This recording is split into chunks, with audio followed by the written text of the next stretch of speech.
VoltCon 2021! Thank you for joining us for the first panel. In here we have the 10th anniversary year of Voltron Force. We have the 5th anniversary year of Voltron Legendary Defender. And we have the 40th anniversary year of Beast King Go Lion. Joken! That's when they formed the sword, sorry.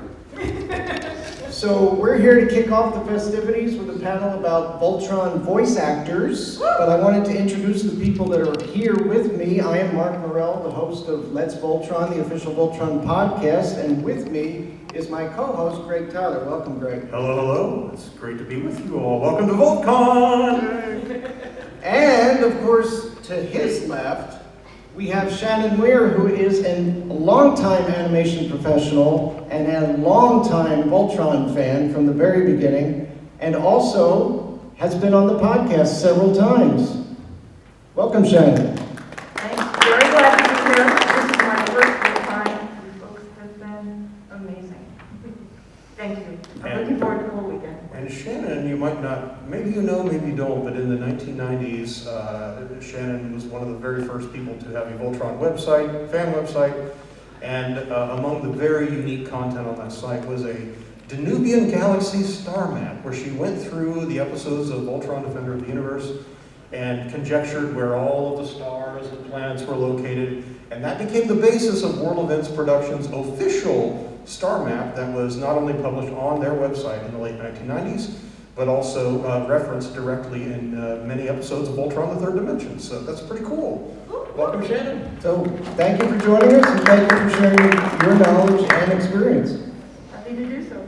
Okay, so we are going to get this kicked off in VoltCon fashion. We're going to do a little 5-minute video with some music associated with it.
tales of long ago, from uncharted regions of the universe, comes a legend.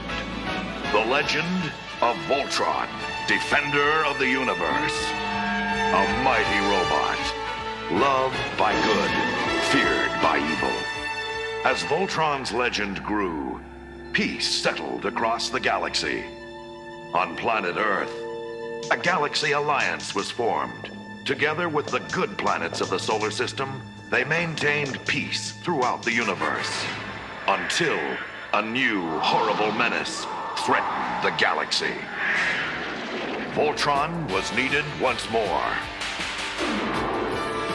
This is the story of the super force of space explorers. Specially trained and sent by the Alliance to bring back Voltron, defender of the universe.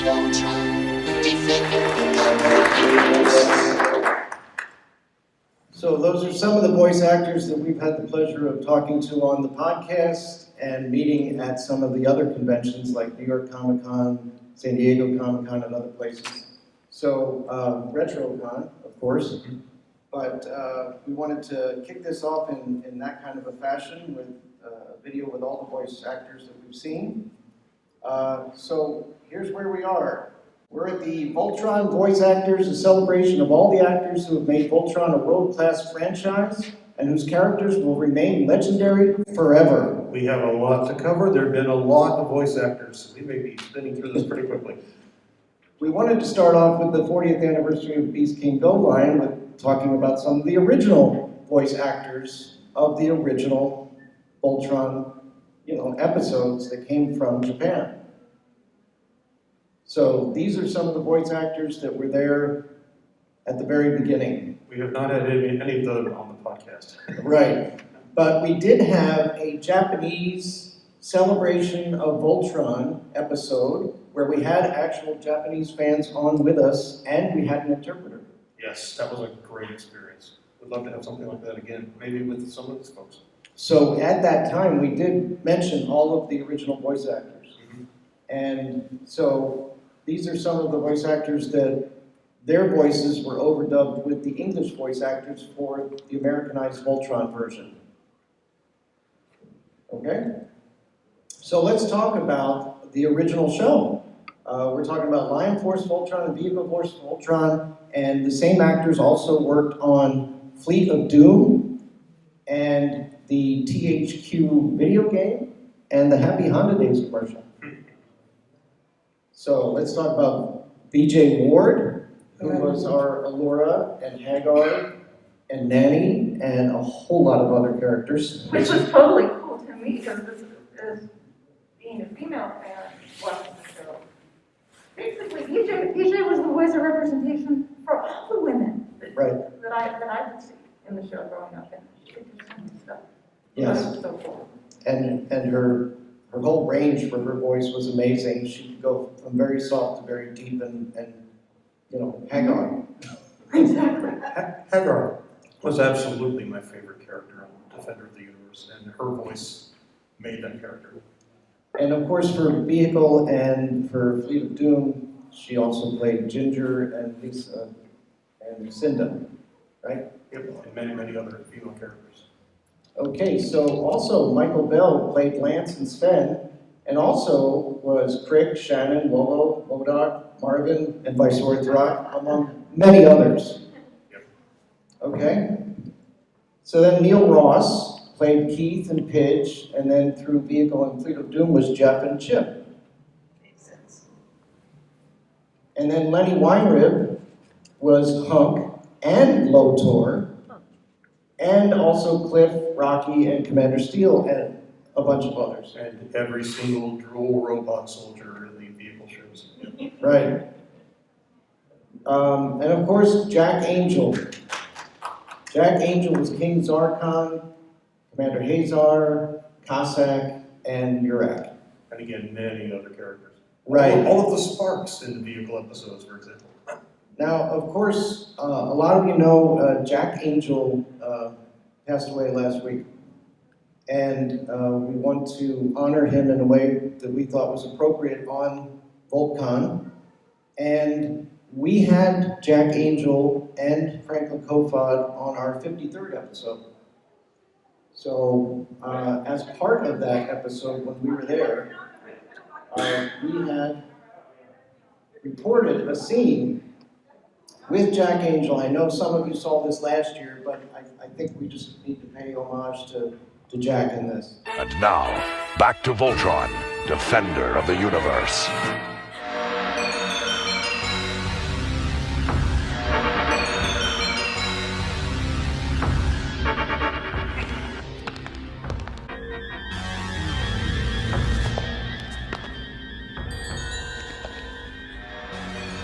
Hagar, have you devised an evil plan for getting me on Lex Voltron? Yes, my lord. I'm using my magic to make every Voltron fan on Earth bow to your wishes. They will no longer follow that blubbering Voltron. I will follow you. I love the way your twisted mind works, you old wish. Shall I have your ship prepared, my king? No need, you idiot. I can do this all over Skype. Listen and listen well, faithful Voltron fans. Your days of following that feline fruitcake are over. He will never give you what I can provide. With my rule, you will finally get that precious live-action movie you have all desperately longed for. Join me, and we can rule the galaxy together. From now on, you will all say, "Let's Zerkon!"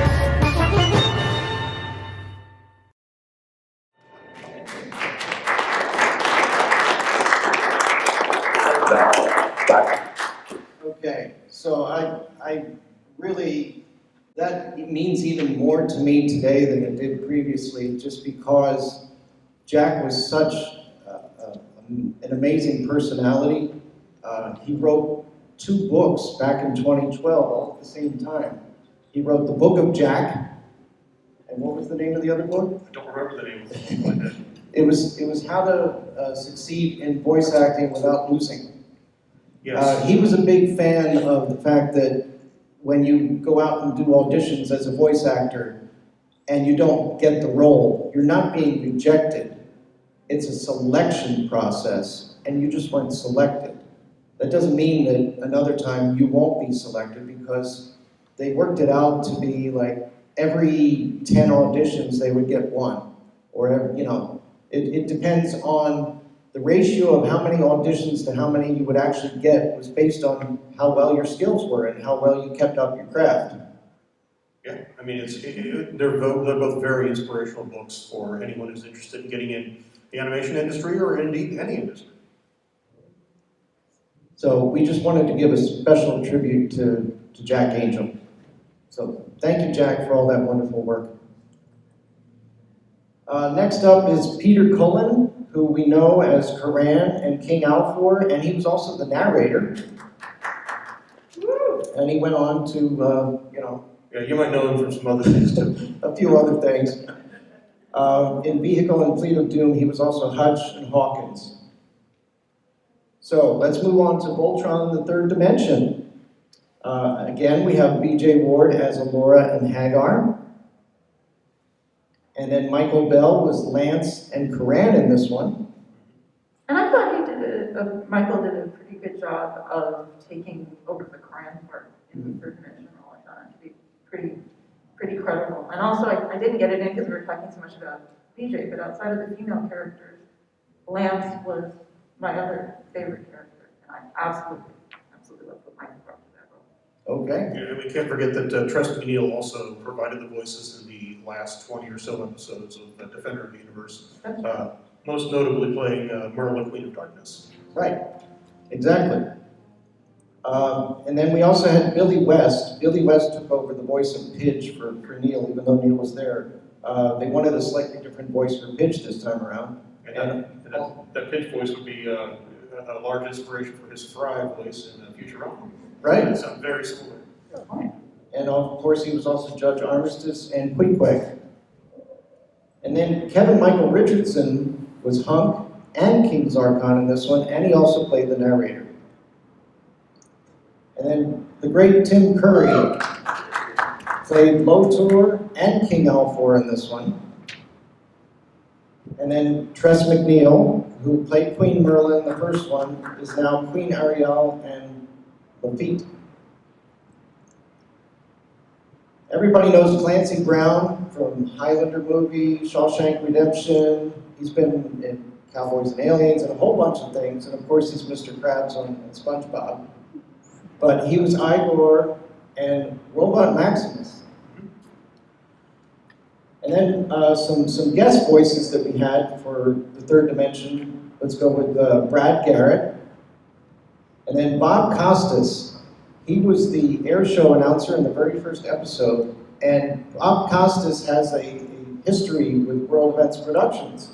He was one of the original reporters for World Events 80. Isn't that right, Bob? Right. There's a St. Louis connection there. And then another voice was done by Sylvie Boyer, who we don't have a picture for. So let's head to Voltron Force. Anybody like Voltron Force? And we have Pidge from Voltron Voice in the audience. Yes, can you stand up, Pidge? please? Welcome, Pidge.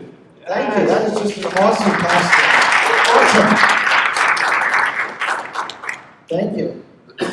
So our Allura and Daigo were played by Ashley Ball. And is there anything you want to say about the Allura voice in this one compared to the previous Allura voice? Given that you're working 5 years in the future, and it worked for me. I was not familiar with Ashley's work prior to this role. And I actually hadn't seen the show in its entirety until during the pandemic. And I really liked the maturity and the softness that she brought to it at the same time. It really did. Based on the fact that it was a sort of a sequel to the original, and it was 5 years later, and the fact that they were bringing on 3 cadets, I think she was the one that was mainly involved in bringing them along. Yeah, Yeah, exactly. right. Ashley Ball would later go on to PBS Kids. She's now the title character of Ready, Jet, Go, plays the voice of Jet Propulsion, and her voice, or the Jet voice sounds very similar to Daigo from Voltron Force. Pretty cool stuff. Right. So Giles Panton played Keith. We've had Giles on the podcast a couple times, and he will always remember Voltron Force as his first lead character. So he always has Voltron as a special place in his heart. And he knows Voltron very well, too. It's very clear he's a fan as well. So. Yes. And then Vincent Tong played Daniel and a number of other characters. And then Shannon Chan Kent played Barmina. Doran Bell played Vince. Andrew Francis played Cossack and Lance, and a bunch of other characters. Ty Olson played Hunk and the Smith, and a few other characters. Sam Vincent, wow, he really plugged into a lot of characters. He was Pidge, and he was Sidepad, and he was Dudley, and he was Chief Cowan, and he was King Alford. But he was Voltron's biggest fan, and many other characters too. And then Marc Hildreth played Lotor very well, and a bunch of other characters. What was your thought about the Lotor delivery of Voltron Force?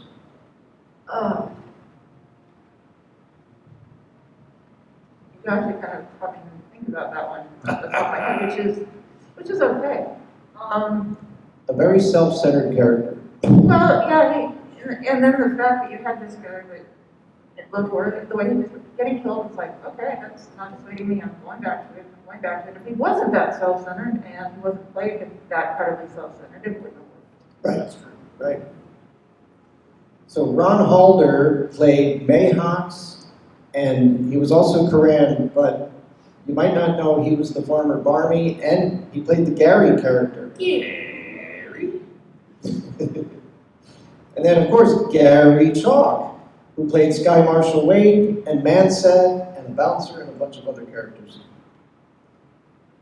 Tabitha St. Germain winds out the cast as Kala.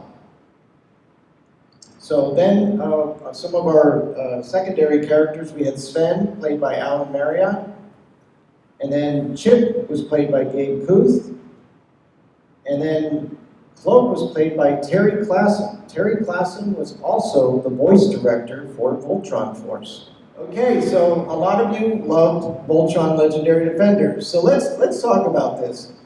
The first cast for Voltron Defender of the Universe had 7 voice actors. Then the second cast for Voltron the Third Dimension had about 12. And then the Voltron Force had about 15. Now you get to Voltron Legendary Defender, you literally have over 100. Okay? So if you want to think about the dimensions of breadth of this show compared to the previous shows, not only did it have more episodes, okay, over more seasons, but just the amount of time and money and energy that went into this, you know, from a DreamWorks perspective, from Web's perspective, just an amazing amount of talent involved in this, from the production crew to the actors to everything. And it reached a worldwide audience on Netflix, which was just unparalleled in Voltron lore. So let's start with Allura again. We got Kimberly Brooks, who also played the mother of Allura, and she also played her counterpart in Monsters and Men. So we had Kimberly Brooks, along with many other voice actors on the Let's Voltron podcast, and a special memory I had is that my daughter was, at that time, maybe 5 or 6, and she just loved watching Princess Allura on the show. And I asked her if she wanted to ask any questions of Kimberly Brooks. And because we recorded after her bedtime, she pre-recorded her questions, and I played them one by one to Kimberly Brooks.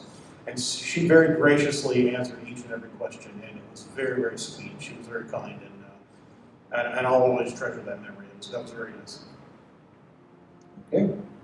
So our Shiro was Josh Keaton, who played a number of other roles on Voltron Legendary Defender. And Josh, he's a fan of Voltron as well. I mean, he knows that show like probably no one. No, I'm just saying that was really cool, because I know that he's worked on other series that people I know have done, and we show the same every show that he's done. That's great. It's common that people will come in, it's a job you're hired to do, and leave. I'm not saying that makes specific actor here, but when I hear that there are certain actors that keep us with them, that'll fix things. Yeah, he became known as Space Dad. So, I mean, yeah, I mean, Shiro was known as Space Dad, and Josh Keaton was known as Space Dad. So, he also did some tunes that he would do in his car, and he shared them on his social media accounts.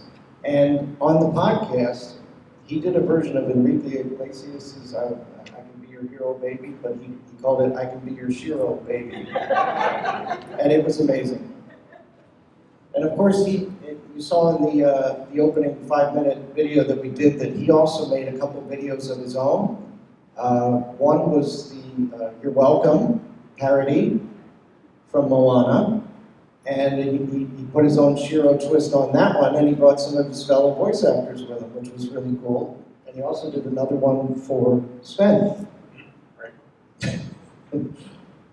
So Bex Taylor Klaus played Pidge, and of course the Monsters and Mana character Meklevar. Jeremy Shader played Lance and Pike. And Stephen Young played Keith. And one thing, of course, about Stephen Young, of course, he was on, The Walking Dead. And You might have heard of it. Yeah, he's done many great things since then. And if you ever get a chance to see him at conventions or anything like that, most people talk to him about his other work.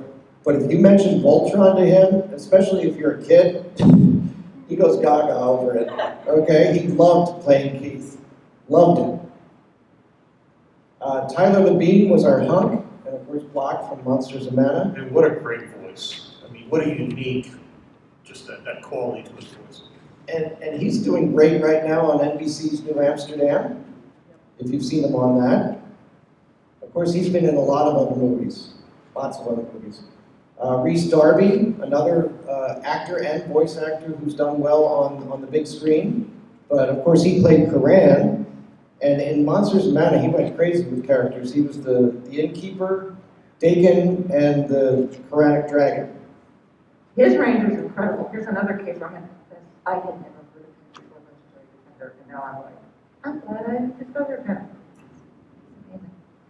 Yeah, one of my favorite episodes with Karan is the Slipperies.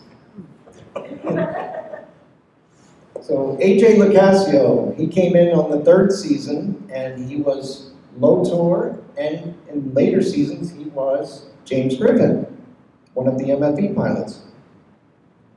And then Cree Summer played Hagar, and also played Shay's grandmother and Lysa. And when did she start? She started with Inspector Gadget. Was that one of her first ones? Yeah, she was She's heading done- for Inspector Gadget when she was very little, very little. And of course, she was on A Different World. Yeah, she's been in tons of things. Neil Kaplan was Zarkon, and how do you pronounce that? Sublon, okay. And the King of the Erusians. There were a couple other characters he had mentioned when he was on our podcast. Leica the Yupper. And he was the It's Earth shopkeeper as well. The It's Earth shopkeeper. There you go. That was from Spaceball. All right, so now we've gone over the main cast of all the shows. And I wanted to show this particular slide because even though it's not perfect in its correctness, because Neil Ross wasn't really Pidge in Vehicle Voltron, right? That's definitely true. Okay. So except for one scene, there was a flashback scene, or letters from home.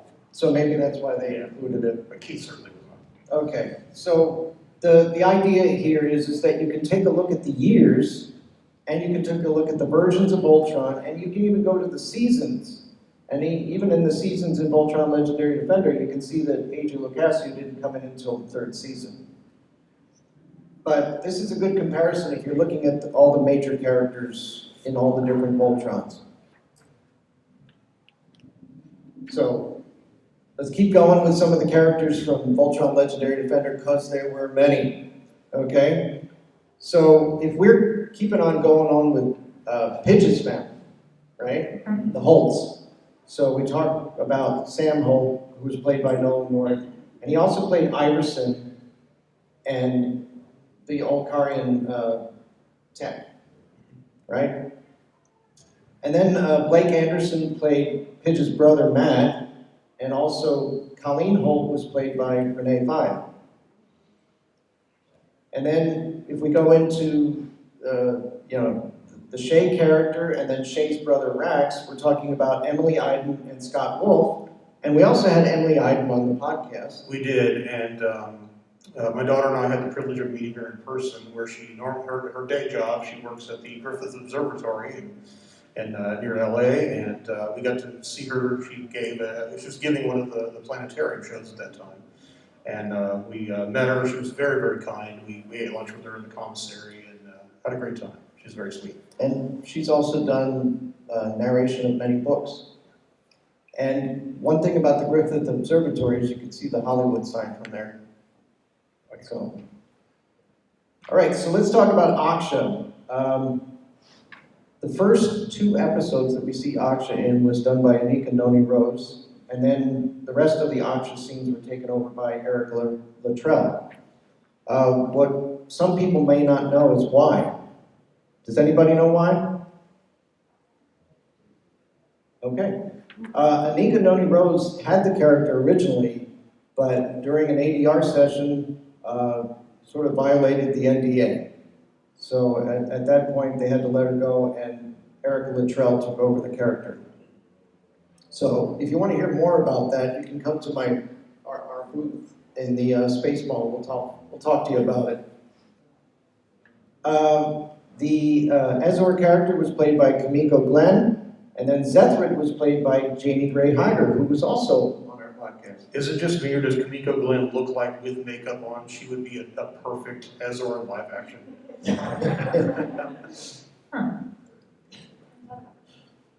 Yeah, and then the rest of the MFE pilots, we had Anna Graves, and then Bumper Robinson, and then Zara Fuzzle. Just so you know, she always told us her last name rhymes with puzzle, so it's Zara Fuzzle.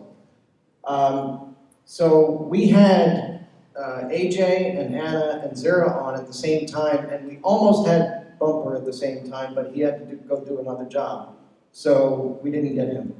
But we had a fun podcast talking about MFE pilots. That was great. Yeah, that was awesome. And then we're going to get into a bunch of actors who are good names and well-known names in the acting community. So this is our original Voltron force. So if you watch Voltron Legendary Defender, you see who the original members of the Voltron force were. So you have Blades, played by Chris Kattan, and then Gergen was Gino Seeger, and then King Alfor, the younger, was played by Sean Teal, and then Tribal was played by Angie Harmon, and then the young King Zarkon was played by Kevin Durant. And what did you guys think of the different voices used for Zarkon? You had the young pre-quintessence Zarkon, and then of course the older corrupted Zarkon played by Neil Kaplan. And of course Alfor's voice was different between the AI that you saw in the earliest episodes, and then they changed the voice for the later ones. Did you guys have a preference about which of the performances you preferred, or anything like that? I just want to say that Marc was nice, but you can do all this set what's happening in the order. Well, especially with Zarkon, because the difference of what he was before the quintessence, it really made that the change to him even make it a heard sound as opposed to just seeing it. It was almost an Anakin to Darth Vader kind of a thing. Yeah. Yeah. Okay, so some other big names. Arnold Vosloo, do you remember him from the Mummy movies? I've never seen the Mummy movies. Anybody seen the Mummy movies? Yeah, he played the Mummy. So he played Ulaz, and then Chaz Palminteri played a perfect Burr. Does everybody remember Burr? Yeah. Boy, that clear day, huh? You know, it only happens like once every 726 days or something. Something like that, yeah. Okay, Virginia Madsen played Hera, and John Henson played Bob. He was perfect in that role, wasn't he? I mean, We love Bob. And then, of course, Weird Al Yankovic played Blumthump.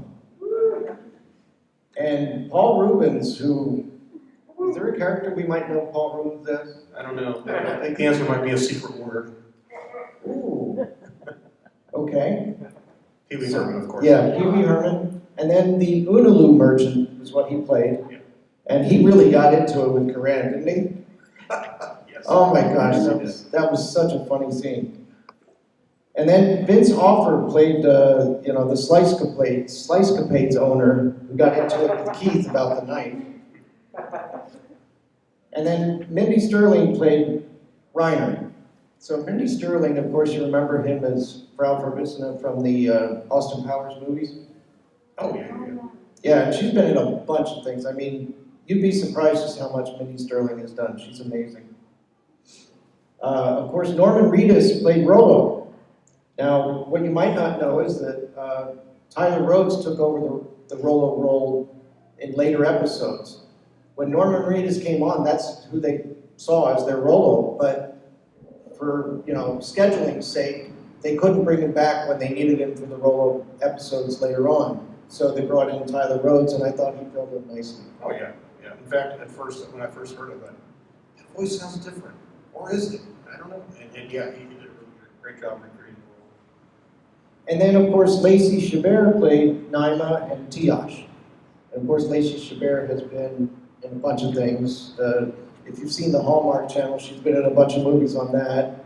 But also, she was the original Meg Griffin in the first season of Meg on Family Guy. And she's been in a bunch of other things, movies, Mean Girls, all that kind of stuff.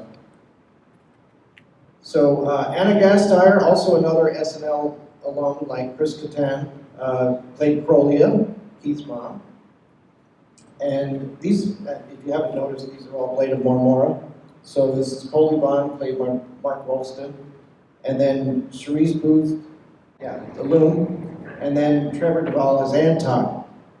The cool thing about Trevor Duvall, he also played Keith's dad in Voltron Legendary Defender. So we have Keith's family here. I didn't think it his dad and me. Oh well. And of course, everybody loves Slav, played by Impultiva. And Ramel. Is this the universe where everything turns out just right? Just fine. There's a 60% chance that it's 100% correct. Okay. Okay, so Ramel was played by Mimi Davila. Got that right? Yes, you did. Okay, and then Captain Olia, played by Jessica McKenna, and Christina Alabado also played Veronica. I love Olia's voice. Do you remember? It just such a sweet, but still had an edge to it. Just a great juxtaposition of tones. Was it because it was based on a dog? I don't Play a dog that your voice has to be a little rough? Dad joke. That would have been a Josh Keaton Space Dad joke. Okay. All right, so of course we loved Dave Coulier as Bebo B. Everybody loves Bebo B. And of course, Jim Cummings, a legendary voice actor, played Vajol. Isn't that amazing that someone with such a huge, very elastic voice that can do so many things was playing the voice of a character whose voice had all that digitization to sort of make him sound almost like he's wearing an exosuit or something. It's just amazing with all that talent he's flanged for the entire episode. Right. And then Somali Montano played Admiral Sanda and the principal, and I know principal spelled wrong on there. By the way, behind the voice actors is where we've got most of these pictures with their character. So it was really easy to go out on behind the voice actors and get these all together. So thank you behind the voice actors for that. Anerva was played by Lily Ray. What did you guys think about Anerva's voice? Again, this is similar to Zarkon, where Anerva and Hagar had obviously entirely different voices. What were your thoughts about that? Did you like the contrast between the characters?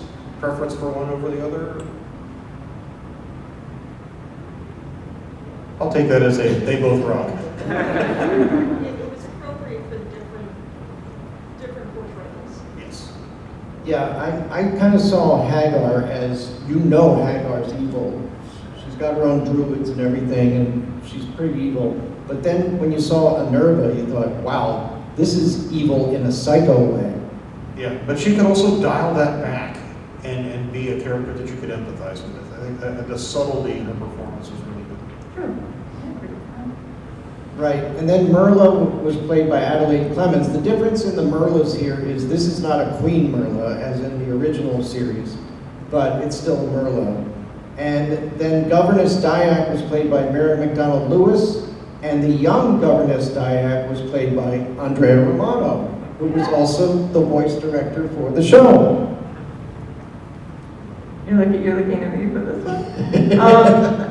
So this is the second time when you pointed out that that's the case, and sometimes it's been known for voice directors to do that when they know they need a one-shot role in there. Why struggle to go through all the casting auditions? And sometimes because that can be a grueling process. I remember when I was working on Extreme Ghostbusters, and Susan Blue, I went over to the studio one day with somebody, and she was going through the process to cast Eduardo, and so many people, that if you like.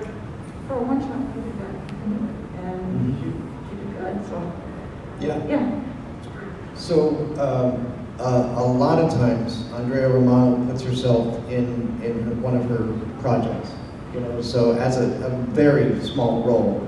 Like, she's played computer voices, like she was the voice of the computer inside the Pidge's helmet in one of these episodes. Oh, Yeah.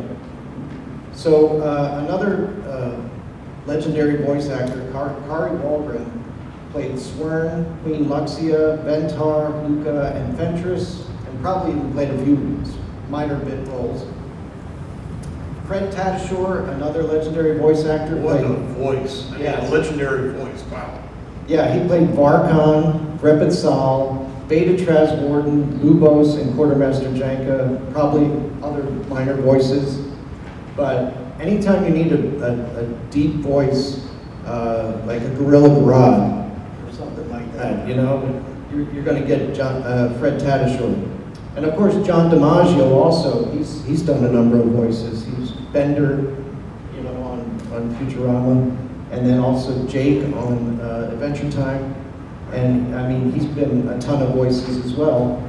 He played Hawkins, Captain Ozar, Tavo, and Bounty Hunter that went after Pigeon Matt. D. Bradley Baker, another legendary voice actor, played an Altean scientist and Commodore Trailing, and Grey Delisle Griffin. Okay, Grey Griffin has been known as Grey Griffin, she's been known as Grey Delisle, and she's been known as Grey Delisle Griffin. So, in that, she played Commander Drick and Dr. Hagar.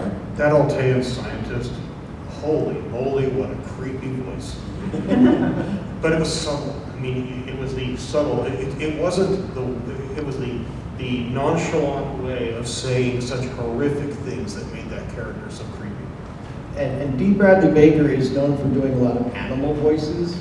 And in the world that we have built for Voltron Legendary Defender, any alien creatures or animals could probably have been done by him. Of course, we have to talk about the King Alfor AI because we talked about the young King Alfor earlier, played by Keith Ferguson, who also played Pro-Rock and the BGM leader. Robin Atkin Downs played several characters, Haxus, Shay's father, and a former Galwar prisoner.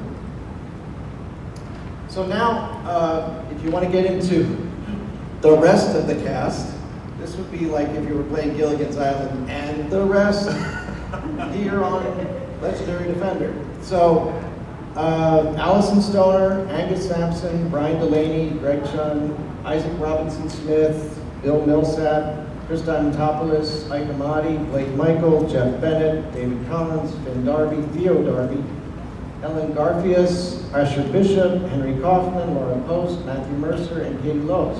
The Darbys mentioned there played the younger versions of Koran at the beginning of season 2. Now, you just raced through that. Did you just say Matthew Mercer? Yes. As in Matthew Mercer of Critical Role? Am I correct? Yes. Yes. That's a pretty My big husband and I deal. are big fans of Critical Role. I'm like, how did I miss that when you previewed this with me? That is cool. So some of the other ones here, Allison Stoner was also in Phineas and Ferb.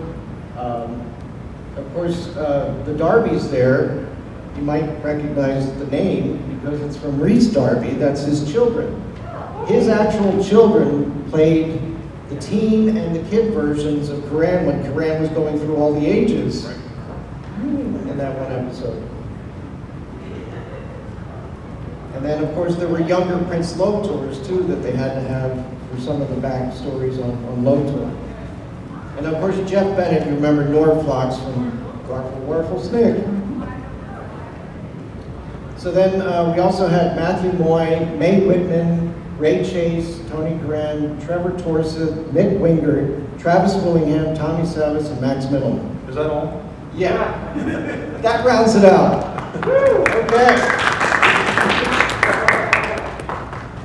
So, wow.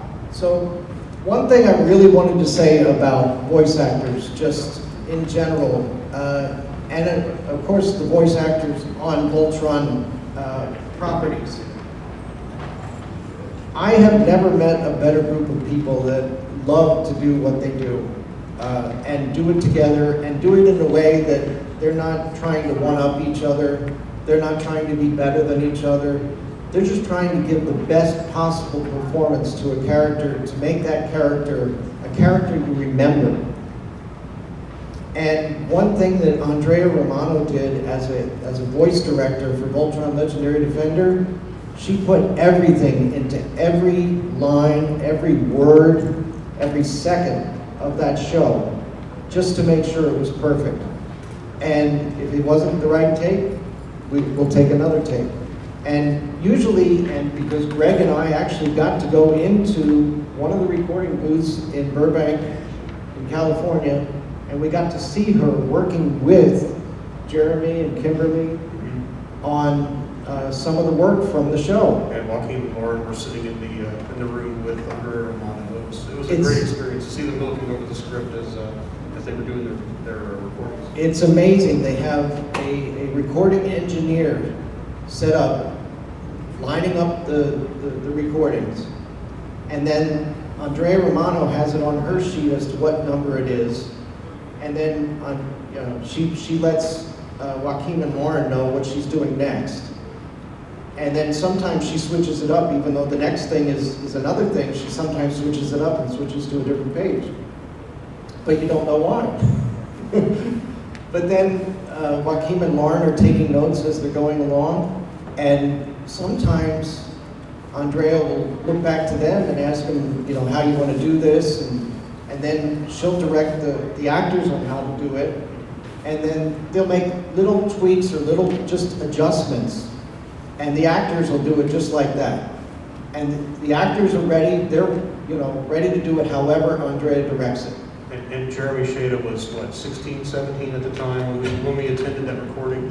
And he was just as much the consummate professional that Kimberly Brooks was.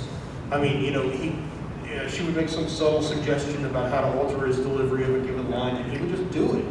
Right. It was just amazing to see that well-oiled machine with so many talented artists working in concert like that. Right. And with Kimberly, with Alora's accent, every once in a while the accent wasn't the most consistent it could be.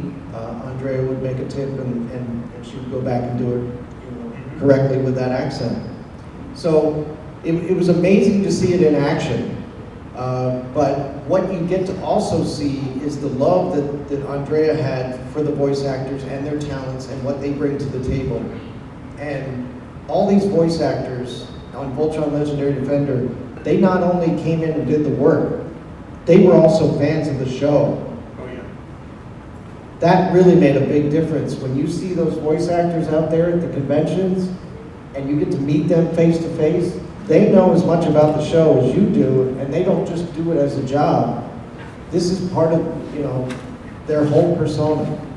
So Josh Keaton became Space Dad. He really enveloped the Shiro character, So was there any interactions any of you have had with the voice actors out there at conventions that you want to talk about? Go ahead. I got to talk to Neil Ross in a video chat, and I talked to him about the pitch voice, and I asked him if it hurt, and he said, no, it didn't hurt, and he could do it all day. And I asked him about how Pidge came to be, and he said, well, they brought him in to do Keith, and then they showed him the picture of Pidge, and he's like, oh, do this too. And he threw out, they took one of the first voices he threw out there, which was the iconic voice we know and love, and he said it all happened in about 90 seconds. He thought that Pidge was just, one character of the day. Yep. Nope, you're going to do him for the rest of the series now. And he said, if I had known that, I probably would have put a bit more thought into it. Right. Yeah, go ahead. Well, I used to be part of a role-playing group on Twitter several years ago, and kind of as we were kind of starting to wind down with when Voltron Legendary Defender was coming out, and I used to RP Princess Rommel from the original series. Well, we had one of our RP sessions overnight, and one of my friends wakes up, go look at your Twitter feed.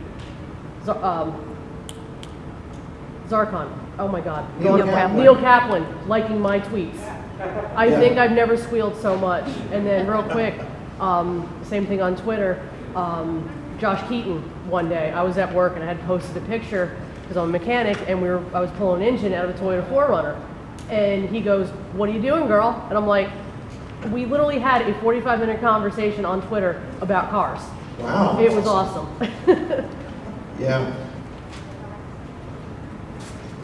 So in college, many years ago, I had a communication class, and so they asked me just to do a project.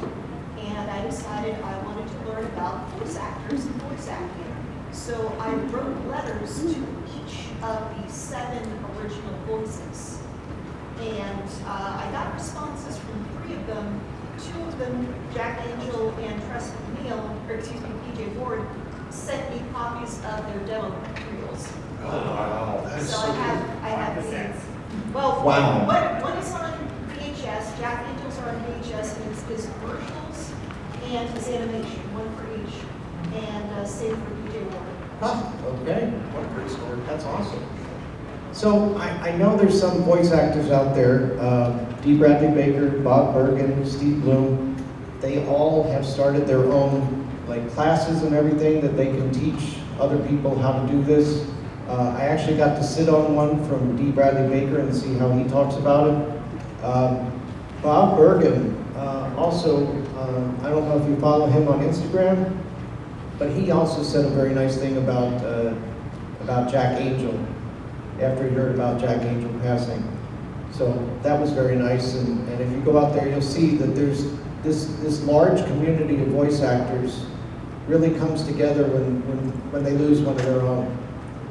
And they had a lot of nice things to say about Jack. So that was cool. I think we can all have nice things to say about all of the voice actors who have contributed to Voltron over the last 37 years. I have 40 if you count Bill Lyon. So it's pretty amazing stuff.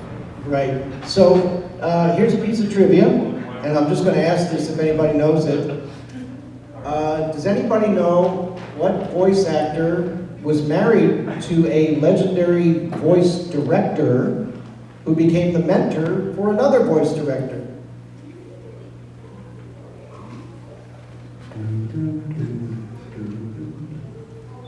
Okay, so B.J. Ward was married to Gordon Hunt, who was the voice director for many of the old Hanna-Barbera cartoons. And Gordon Hunt was also the mentor for Andrea Romano. So Andrea Romano, working on Voltron as her very last project that she ever worked on before she retired. And then that connection with B.J. Ward. Does anybody know what the B.J. means in B.J. Ward? It's Betty Jean. So she's Betty Jean Ward. I did not know that. And can anybody say which voice actor was in the most Voltron projects?